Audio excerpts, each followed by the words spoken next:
Let me add a few words on Greece, Cyprus, and Ireland, countries that received financing from the EFSF and the ESM.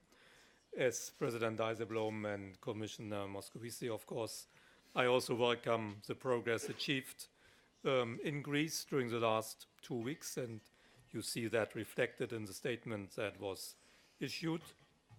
As you know, on the 27th February, the EFSF Board of Directors agreed to extend the current program until the end of June of this year. This is only 6 weeks, so there's not much time left, and this time must be used well, including the time that's needed for national procedures. But let me remind you that if all this succeeds, the following amounts are available in principle. There's still a last tranche in the ongoing EFSF program of 1.8 billion euro that could be dispersed. There's also the S&P profit of 1.9 billion euro in an account that we manage at the ESM, and this can be transferred to Greece. And there are still 10.9 billion euro of EFSF funds available in principle, but they are reserved to cover the cost of recapitalization or resolution of Greek banks if necessary.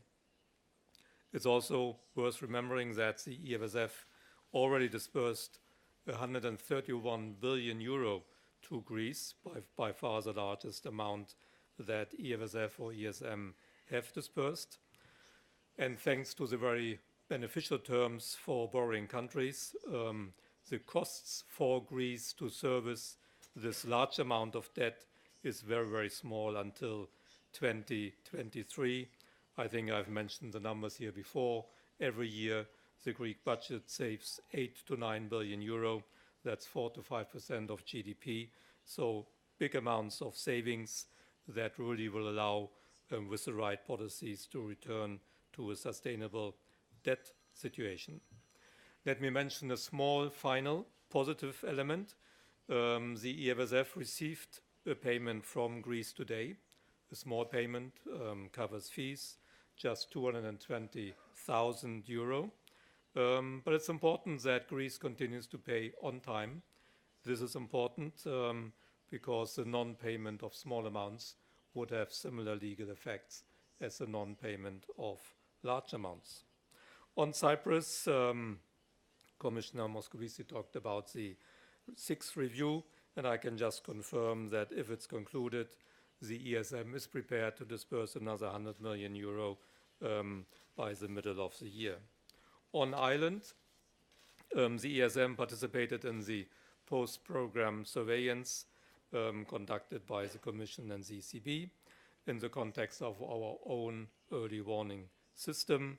I think it's very clear, and it has been mentioned, that Ireland's recovery continues to be extremely encouraging. It shows that the strategy adopted 4 years ago is working. Growth is strong. Budget deficit targets are being met. And I think it's also very encouraging what we see in the banking sector.